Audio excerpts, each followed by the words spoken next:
कहानी की शुरुआत में हम ड्रासा नाम की एक शार्प शूटर को देखते हैं जो पिछले कई घंटों से एक टनल में छुपी हुई है। दरअसल वह यहाँ अपने शिकार का इंतजार कर रही होती है। ड्रासा को पास के एयरपोर्ट पर एक गवर्नमेंट अफसर को मारने का टास्क दिया गया था। कुछ ही देर बाद रनवे पर एक प्लेन लैंड करता है। ड्रासा को जैसे ही अपना शिकार नजर आया उसने उसे कई किलोमीटर दूर से एक ही शॉट में खत्म कर दिया। ड्रासा अपना ये काम इतनी बारीकी से अंजाम देती है कि वहाँ पर मौजूद गार्ड्स को पता ही नहीं चलता कि गोली किसने और कहाँ से चलाई। मिशन कंप्लीट करने के बाद ड्रासा अपनी माँ की कब्र पर जाती है जहाँ उसका फादर पहले से ही मौजूद होता है। यहाँ हमें ड्रासा के बारे में एक और बात मालूम होती है कि जब भी वह किसी को अपनी राइफल से मारती है तो उस बुलेट के कवर को अपने पास रख लेती है और फिर वह इन बुलेट कवर्स को अपने पिता को सौंप देती है। दरअसल ड्रासा एक कॉन्ट्रैक्ट किलर थी, यानी वह पैसों के लिए लोगों को मारा करती थी और अब तक कई लोगों को मार चुकी थी। इसे लोगों को मारना तो बिल्कुल अच्छा नहीं लगता था, लेकिन अब यह काम उसका पेशा बन चुका था। इसलिए ड्रासा उन बुलेट्स के कवर्स को अपने फादर को पकड़ा देती, जिससे उसका दुख थोड़ा कम हो जाता। ड्रासा अपने पिता को बताती है कि मुझे एक और नया प्रोजेक्ट मिला है जो पूरे 1 साल तक चलेगा। शायद इस दौरान मैं आपसे मिल नहीं पाऊंगी। जिस पर ड्रासा के फादर जवाब देते हैं, तुम हर साल आती हो और मुझे कुछ गोलियों के कवर पकड़ा देती हो, मगर अगले साल ऐसा नहीं होगा। मेरा कैंसर का लास्ट स्टेज चल रहा है, मेरे पास अब ज्यादा वक्त नहीं बचा और अगर आने वाले दिनों में मेरी मौत नहीं हुई तो मैं खुद 14 फरवरी वैलेंटाइंस डे पर अपनी जिंदगी खत्म कर लूंगा, क्योंकि अब मेरे पास जीने की कोई वजह नहीं है। तुम्हारी माँ भी मर चुकी है और तुम भी अपने काम के चलते साल में 1-2 बार मुझसे मिलने आती हो, इसलिए हो सकता है ये हमारी आखिरी मुलाकात हो। ये सुनकर ड्रासा की आंखें भर आती हैं। अब यहाँ सीन शिफ्ट होता है और हम देखते हैं इस कहानी के दूसरे लीड कैरेक्टर लेवाई को। लेवाई की जिंदगी बिल्कुल भी ठीक नहीं चल रही थी। उसे अक्सर भयानक सपने आते थे और नींद उसकी आंखों से कोसों दूर चली जाती थी। एक रात जब उसकी आंख बुरे सपने से खुलती है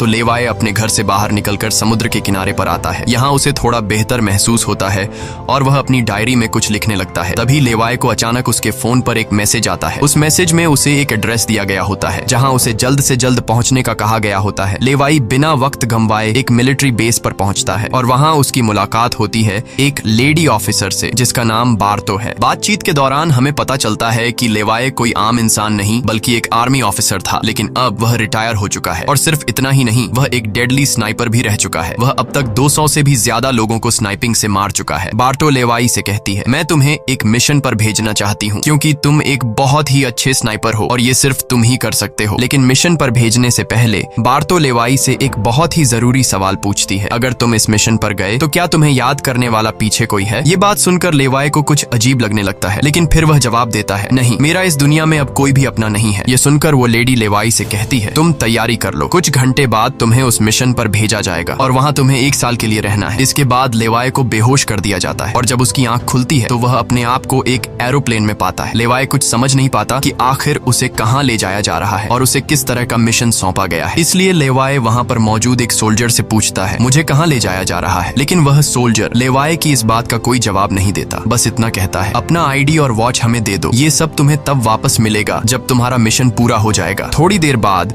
वो सोल्जर उसे बताता है, अब तुम्हारा प्लेन से उतरने का वक्त आ चुका है। कुछ ही मिनटों में हम नो फ्लाइंग जोन एरिया में एंटर करने वाले हैं। यहाँ से आगे जाने की हमें परमिशन नहीं है। बस वह सिर्फ इतना बताता है कि नीचे उतरने के बाद तुम्हें अकेले 32 किलोमीटर नॉर्थ की तरफ पैदल जाना होगा, तब तुम अपनी मिशन वाली जगह पर पहुंच जाओगे। लेकिन लेवाई के दिमाग में अब भी एक ही बात चल रही थी। वो फिर से उस सोल्जर से पूछता है, आखिर हम जा कहाँ रहे हैं? इस पर सोल्जर जवाब देता है, मुझे इस सवाल का जवाब देने का परमिशन नहीं है। मेरी वर्दी में एक माइक्रोफोन लगा हुआ है। अगर मैंने तुम्हें इस जगह के बारे में बताया तो मुझे नौकरी से निकाला जा सकता है या फिर मारा भी जा सकता है। यह बात सुनकर लेवाई के गले में सांसें अटक जाती हैं। इसके बाद उसे एक पैराशूट दिया जाता है और प्लेन का दरवाजा खुलते ही लेवाई कूद जाता है और सेफली लैंडिंग करता है। लेकिन असली गेम तो अब शुरू होता है। 32 किलोमीटर की दूरी उसे पैदल तय करनी थी। लेवाई को पैदल चलते चलते 2 दिन बीत जाते हैं और 2 दिनों का लंबा सफर तय करने के बाद फाइनली वो उस जगह पर पहुंच जाता है। वो देखता है कि ये एक बहुत ही सुनसान इलाका है जहां इंसान तो दूर बल्कि उससे परिंदे भी नहीं दिखाई देते। तभी उसकी मुलाकात जेडी नाम के एक आदमी से होती है। जेडी 1 साल तक यहाँ मिशन पर था, अब उसकी ड्यूटी खत्म हो चुकी है, इसलिए अब लेवाई उसकी जगह संभालेगा। जेडी लेवाई को एक वॉच टावर की तरफ ले जाता है। टावर के टॉप पर पहुंचने के बाद लेवाई को अब भी समझ नहीं आ रहा था कि उसे यहाँ क्या काम करना है। यही सवाल जब वो जेडी से पूछता है तो जेडी जवाब देता है, यहाँ एक बहुत ही गहरी खाई है जिसे गॉर्ज नाम दिया गया है। ये एक बहुत ही मिस्टीरियस और गहरी खाई है जिसके बॉटम तक आज तक कोई भी नहीं पहुंच पाया। तुम्हारा काम बहुत ही सिंपल है, तुम्हें इस खाई की पहरेदारी करनी है। इसके बाद वो लेवाई को यहाँ के स्ट्रिक्ट रूल्स बताता है। वह कहता है, तुम यहाँ से बाहर महीने में एक ही बार हेडक्वार्टर फोन कर सकते हो, चाहे कुछ भी हो जाए।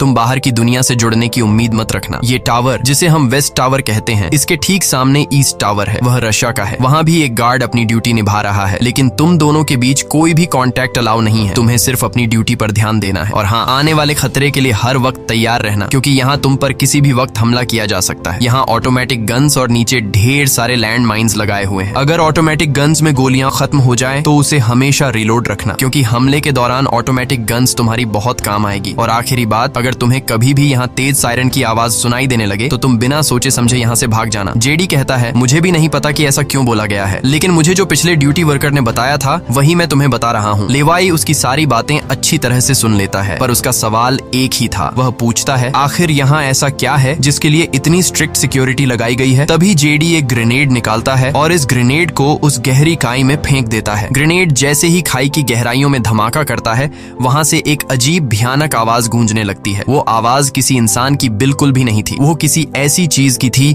जो अंधेरे में छुपी थी। जेडी लेवाई की तरफ देखता है और कहता है, ये आवाज जो तुम सुन रहे हो, ये उन क्रीचर्स की है जिन्हें हम होलोमैन कहते हैं। ये क्रीचर्स इस घड़े के अंदर रहते हैं और तुम्हारी यहाँ पर ड्यूटी ये है कि इस घड़े के अंदर से किसी भी क्रीचर को बाहर निकलने नहीं देना है। कहा जाता है कि 1940 में यूएस आर्मी के 2400 आर्मी सोल्जर्स को इस गड्ढे के अंदर भेजा गया था, ताकि यह सोल्जर्स उस गड्ढे के अंदर मौजूद सभी क्रीचर्स को खत्म कर सकें। लेकिन आज तक उनमें से एक भी जिंदा सोल्जर वापस लौट कर नहीं आया। और अब जेडी लेवाई को पूरी इंफॉर्मेशन, हर एक चीज का बताकर घर वापस जाने की तैयारी करने लगा, क्योंकि उसने यहाँ 1 साल की ड्यूटी पूरी कर दी। अब लेवाई को यहाँ 1 साल तक ड्यूटी देनी थी। जेडी लेवाई को अलविदा कहकर यहाँ से निकल पड़ता है। वह बहुत खुश था क्योंकि 1 साल बाद वह घर जाने वाला था, लेकिन उसे पता नहीं था कि आगे उसके साथ कुछ ऐसा होने वाला है जिसके बारे में सोचने से भी डर लगता है। लोकेशन पर पहुंचने के बाद जेडी जैसे ही स्मोक करता है, तब एक हेलीकॉप्टर उसे लेने के लिए आता है। वह हेलीकॉप्टर उसके लिए रस्सी नीचे फेंकता है और जेडी इस रस्सी के जरिए ऊपर हेलीकॉप्टर में चढ़ने लगता है। हेलीकॉप्टर में बैठा एक सोल्जर पहले जेडी की आइडेंटिटी कंफर्म करता है। जेडी जब उसे अपनी पूरी इंफॉर्मेशन देता है तो हेलीकॉप्टर में बैठा वो सोल्जर पहले जेडी को शूट करता है और उसके बाद उसकी रस्सी काट कर उसे नीचे गिरा देता है। अब यहाँ एक बात तो साफ हो चुकी थी कि जो इस जगह आता है वो यहाँ से कभी लौट नहीं पाता। इसके बाद हमें अगले दिन का सीन दिखाया जाता है। लेवाई अपने काम को निभाने लगता है। सबसे पहले वो यहाँ की कुछ रिपोर्ट्स चेक करता है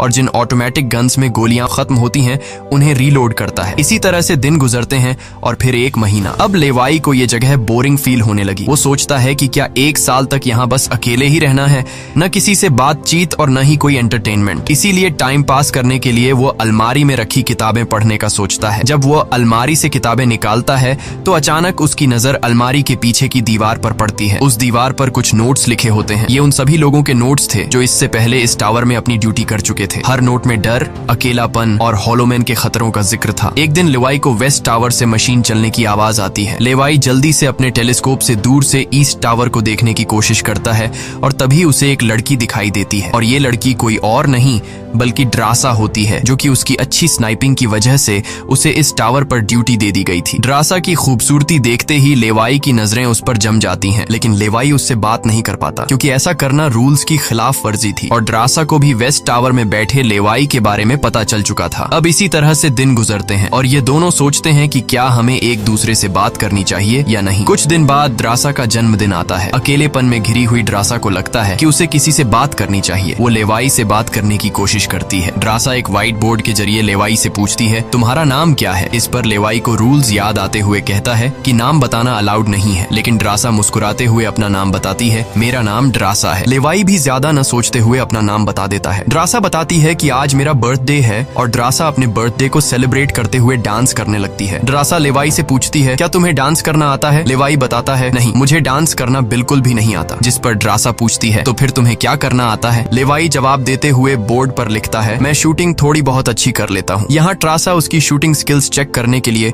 अपने टावर पर एक छोटी सी बॉटल उसके सामने रख देती है और लेवाई अपने टारगेट को निशाने पर रखते हुए एक ही गोली में उस बॉटल को फोड़ देता है। अब यहाँ ट्रासा भी पीछे रहने वाली नहीं थी। वह भी अपनी शूटिंग स्किल्स को दिखाते हुए लेवाई के टावर में रखी एक छोटे सी बॉटल को बिल्कुल परफेक्ट शूट कर लेती है, जिससे लेवाई को पता चलता है कि ट्रासा कोई आम लड़की नहीं बल्कि वह एक डेडली स्नाइपर है। धीरे धीरे दोनों की बातचीत बढ़ने लगती है। ट्रासा और लेवाई एक दूसरे को समझने लगते हैं, लेकिन तभी जब ये दोनों बातचीत में मसरूफ होते हैं, ट्रासा की नजर अचानक नीचे गड्ढे की तरफ जाती है। वो देखती है कि नीचे से कुछ भयानक क्रीचर्स यानी होलोमैन तेजी से वेस्ट टावर की तरफ चढ़ रहे हैं। वह जल्दी से लेवाई को अलर्ट करती है, नीचे देखो, तुम्हारी तरफ कुछ क्रीचर्स बढ़ रहे हैं। लेवाई जैसे ही नीचे देखता है, उसकी आंखें चौंक जाती हैं। नीचे सिर्फ एक या दो नहीं बल्कि हजारों क्रीचर्स ऊपर की ओर बढ़ रहे होते हैं। वो बिना वक्त गंवाए अपनी स्नाइपर राइफल उठाता है और एक एक करके क्रीचर्स को शूट करने लगता है, लेकिन क्रीचर्स की तादाद इतनी ज्यादा होती है कि लेवाई उन्हें अकेले संभाल नहीं पाता। इसलिए ट्रासा भी अपनी मशीन गन से गोलियां बरसाने लगती है। अब वेस्ट टावर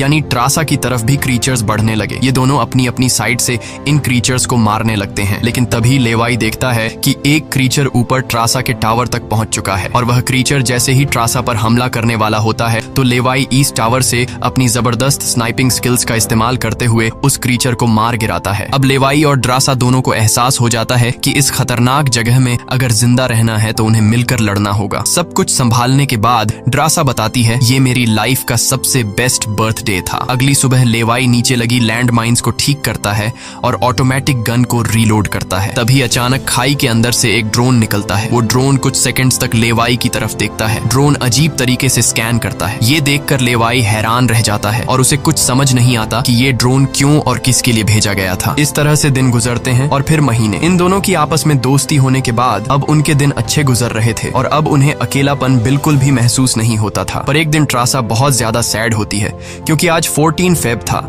और उसे याद आता है कि उसके फादर ने कहा था कि अगर कैंसर की वजह से आने वाले कुछ दिनों में नहीं मरा तो वो 14 फेब के दिन खुद को मार देगा। और यहाँ ट्रासा बोर्ड पर लिखकर लेवाई को बताती है, आज मैं खुद को बहुत ही अकेली महसूस कर रही हूँ। अगर आज मेरे पास कोई होता तो बहुत अच्छा होता। लेवाई को भी पहले ही दिन से ट्रासा से मिलने का मन था और आज वह खुद को रोक नहीं पाता। वो ट्रासा के पास जाने का प्लान बना लेता है। वह एक रॉकेट लॉन्चर के जरिए ईस्ट टावर तक पहुंचने का जुगाड़ कर लेता है। अगली सुबह वो रॉकेट लॉन्चर का इस्तेमाल करके एक मजबूत रस्सी को ट्रासा की तरफ फेंकता है, जिसके बाद ट्रासा टावर के बाहर आती है और वो रस्सी को मजबूती से एक पेड़ के साथ बांध देती है ताकि लेवाई रस्सी के जरिए लटक कर ईस्ट टावर तक पहुंच जाए। लेवाई बिना देर किए उस रस्सी के सहारे ईस्ट टावर की ओर बढ़ने लगता है, लेकिन बीच में वो अटक जाता है क्योंकि आगे रस्सी की ढलान खत्म हो चुकी थी। इसलिए अब लेवाई हाथों की मदद से आगे बढ़ने लगता है और करीब आधा घंटा हाथों की मदद से सफर करने के बाद वो ट्रासा के टावर तक पहुंच जाता है। ट्रासा उसे वेलकम करती है और कहती है, तुमसे बहुत ही गंदी पसीने की बू आ रही है, इसलिए पहले तुम नहा लो, फिर मैं तुमसे मिलूंगी। लेवाई को ये सुनकर हंसी आ जाती है। वह कुछ कहता नहीं, बस सिर हिलाकर मान जाता है। ट्रासा यहाँ पर शरारत करते हुए उसके कपड़े दूर जाकर छिपा लेती है और सीसीटीवी कैमरा के जरिए लेवाई को देख रही होती है, जो टावर में मौजूद शावर में नहा रहा होता है। उसके बाद लेवाई और ट्रासा एक साथ बैठकर काफी देर तक बातें करते हैं। ट्रासा उससे अपनी पूरी स्टोरी बताती है और बताती है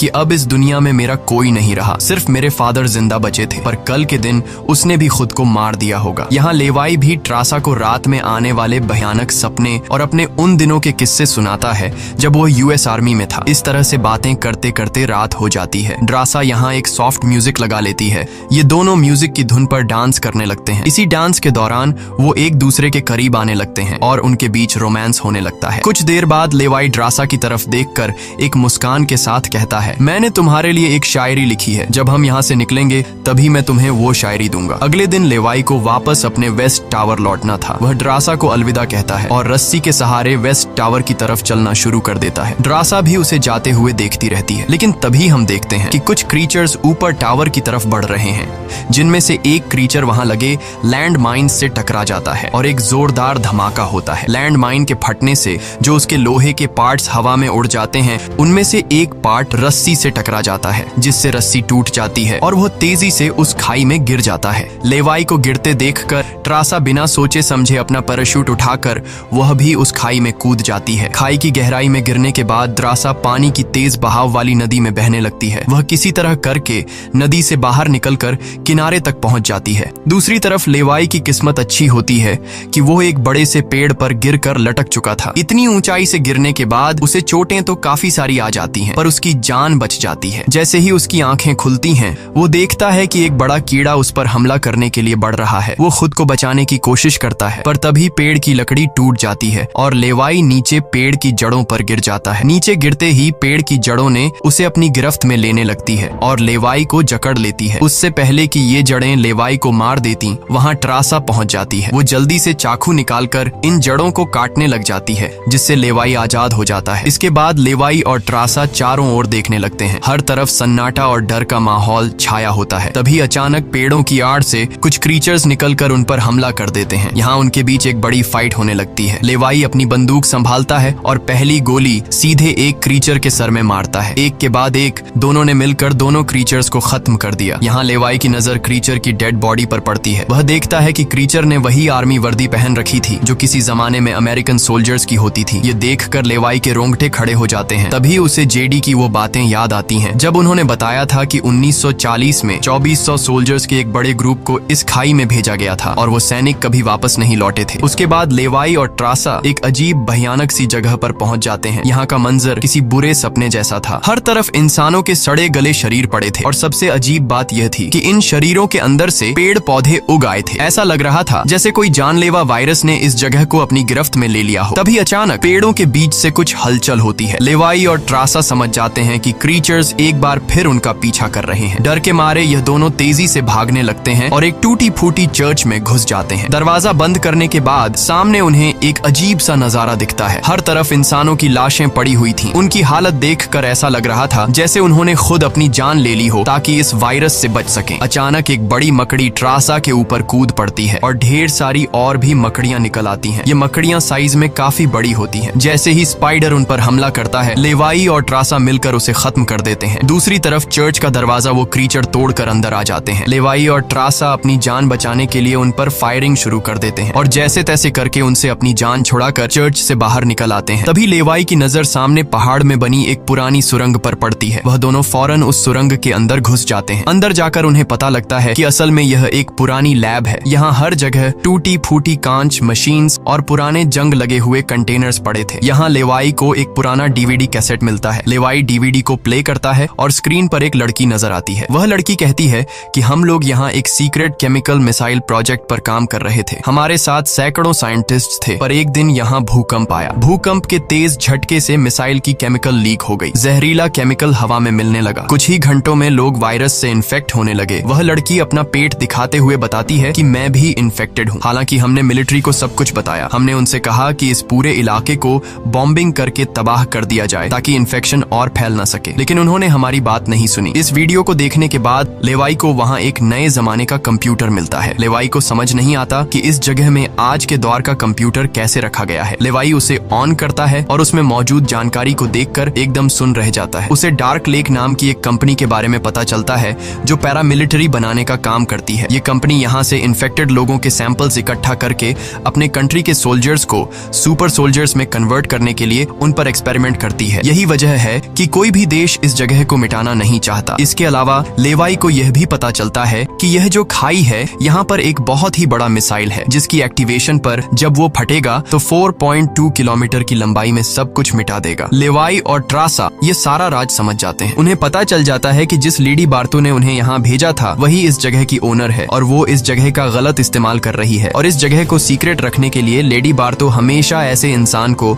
यहाँ पर ड्यूटी के लिए चुनती थी जिसका पीछे कोई पूछने वाला नहीं हो, और उस इंसान को यहाँ साल भर ड्यूटी करने के बाद मार दिया जाता, जिस तरह से जेडी को मार दिया गया था ताकि वो बाहर आकर दुनिया को इस जगह के बारे में नहीं बता सके। ये सब जानने के बाद जैसे ही ये दोनों वहाँ से निकलते हैं, तभी एक घुड़सवार क्रीचर ट्रासा को रस्सी से जकड़कर अपने साथ ले जाता है। लेवाई ट्रासा की तलाश में यहाँ वहाँ भटकता है, लेकिन उसे ट्रासा कहीं दिखाई नहीं दे रही थी। तभी लेवाई एक ऐसी जगह पर पहुंचता है जहाँ एक बड़ी मिसाइल रखी हुई थी। ये वही मिसाइल थी जिसके बारे में डार्क लेक कंपनी के कंप्यूटर से लेवाई को जानकारी मिली थी। लेवाई को सब कुछ साफ समझ आ चुका था। असल में वॉच टावर में पहले रह चुके लोग जब यह कहते थे कि अगर सायरन की आवाज सुनाई दे तो जितनी जल्दी हो सके यहाँ से भाग जाना चाहिए, वो दरअसल इस मिसाइल की ही बात कर रहे थे। दूसरी तरफ ट्रासा अब उस क्रीचर के कब्जे में थी। ट्रासा खुद को छुड़ाने की कोशिश करती है और जैसे तैसे करके वो खुद को छुड़ा लेती है। आजाद होते ही ट्रासा और क्रीचर के बीच फाइट छिड़ जाती है। लेवाई भी ट्रासा को ढूंढते ढूंढते वहां पहुंच जाता है और वह भी फौरन क्रीचर पर हमला कर देता है और ये दोनों मिलकर उसे आग लगाकर जला देते हैं। और अब बारी आती है इन लोगों की यहाँ से निकलने की, मगर आगे का रास्ता और भी ज्यादा मुश्किल था। जैसे ही लेवाई और ट्रासा आगे बढ़ते हैं, सामने एक खतरनाक इलाका आता है जहाँ से निकलना एक बहुत ही बड़ा चैलेंज था। यहाँ इंसान और पौधे आपस में पूरी तरह से जुड़े हुए थे, जैसे कि वह किसी खतरनाक एक्सपेरिमेंट का नतीजा हो। खैर, ये लोग हर कदम को संभाल कर रखते हुए आगे बढ़ते हैं कि तभी ट्रासा का पैर फिसल जाता है, जिससे ये पौधे एक्टिवेट हो जाते हैं। वो ट्रासा को जकड़ लेते हैं, लेकिन यहाँ लेवाई हिम्मत दिखाते हुए आगे बढ़ता है और अपनी पूरी ताकत से ट्रासा को छुड़ा लेता है। वह बॉम्ब का इस्तेमाल करके वहां के पूरे प्लांट सिस्टम को उड़ा देता है। लेवाई ट्रासा को लेकर वहां से बाहर निकल आता है। थोड़ा सा आगे चलने के बाद उन्हें एक गैराज नजर आता है जहां पर एक गाड़ी खड़ी होती है। ये दोनों जल्दी से उस गाड़ी में बैठ जाते हैं और उस जगह से निकलने की कोशिश करने लगते हैं। आखिरकार कुछ दूरी तय करने के बाद उन्हें एक रस्सी नजर आती है जो ऊपर वॉच टावर तक जाती थी, लेकिन अब वो क्रीचर्स भी उनका पीछा करते हुए वहां तक पहुंच चुके थे। अब यहाँ रस्सी को हाथों से पकड़कर ये लोग अगर ऊपर चढ़ते तो ये क्रीचर्स इन्हें मार देते। इसलिए लेवाई समझदारी से काम लेते हुए जीप को रस्सी से बांधकर ऊपर चढ़ने लगते हैं। ये लोग जीप को इसलिए रस्सी से बांध लेते हैं ताकि ये दोनों जीप में बैठकर उनके हाथ क्रीचर्स के साथ लड़ने के लिए फ्री हों। वो क्रीचर्स उन पर हमला करते हैं और यहाँ उनके बीच एक बड़ी फाइट होती है, लेकिन वो क्रीचर्स तादाद में काफी ज्यादा थे, इसलिए वो इन पर भारी पड़ रहे थे। यहाँ लेवाई के दिमाग में एक आइडिया आता है। वह जीप की पेट्रोल टैंक इन क्रीचर्स पर लीक कर देता है, जिससे निकलने वाले तेल को आग लगाकर उन सभी क्रीचर्स को जला देता है और आखिर में ये लोग उस जीप की रस्सी काट कर उसे नीचे छोड़ देते हैं, जिससे वो सभी क्रीचर्स मारे जाते हैं। इस तरह से ये लोग फाइनली ऊपर चढ़ने में कामयाब हो जाते हैं। अब इन दोनों को पता चल चुका था कि अगर ये दोनों यहाँ साल भर ड्यूटी कर भी लें तब भी आखिर में इन दोनों को मार दिया जाएगा। इसलिए अब ये दोनों एक बड़ा फैसला करते हैं कि अब वो इस जगह की रक्षा नहीं करेंगे, बल्कि इस जगह को तबाह कर देंगे ताकि इनकी तरह कोई दूसरा सोल्जर यहाँ पर न फंस सके और इस जगह का गलत इस्तेमाल बंद हो जाए। ये सब करने के बाद ये दोनों यहाँ से दूर जाकर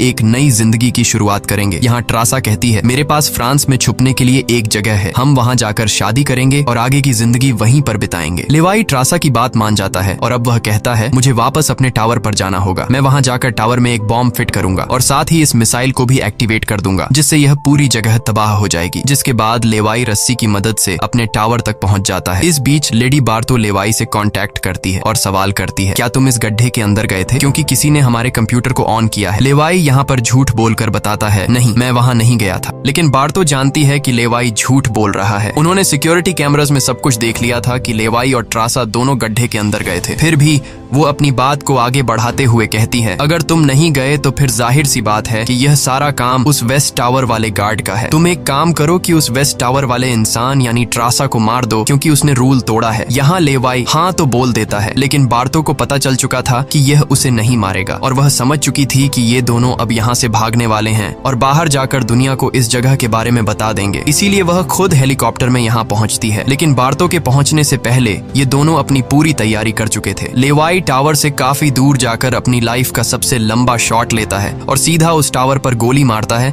जो सीधा नीचे मिसाइल से कनेक्ट था, जिससे एक तेज सायरन बजने लगता है। अब उनके पास टाइम कम था। ये दोनों तेजी से भागने लगते हैं क्योंकि जब मिसाइल फटेगी तो वह 4.2 किलोमीटर के एरिया को तबाह कर देगी। लेवाई और ट्रासा दोनों पूरी ताकत से जंगल की ओर भागने लगते हैं। ट्रासा अपनी जान बचाते हुए उस जगह से काफी दूर निकल जाती है, लेकिन लेवाई के पैर में चोट आई थी जिससे वह तेज नहीं भाग सकता था। दूसरी तरफ बार्तो को भी यह समझ आ चुका था कि जल्द ही मिसाइल ब्लास्ट होने वाला है। ठीक इसी वक्त मिसाइल एक्टिवेट हो जाती है और एक बहुत ही बड़ा धमाका होता है जिससे पूरी खाई तबाह होने लगती है। ये ब्लास्ट इतना भयानक था कि उसके लपटने और झटके दूर तक फैल गए, जिसमें बार्तो का हेलीकॉप्टर भी उस धमाके की चपेट में आ जाता है और वह वहीं मारी जाती है। ट्रासा ने तो 4.2 किलोमीटर का फासला तय कर लिया था, लेकिन लेवाई उस धमाके की लपेट में आ जाता है और धमाके से आने वाली तेज हवा उसे पानी में गिरा देती है। दूसरी तरफ खाई में सभी क्रीचर्स मारे जाते हैं। अब सिर्फ ट्रासा उस धमाके में जिंदा बच गई थी और वह एक ऊंची जगह पर खड़ी होकर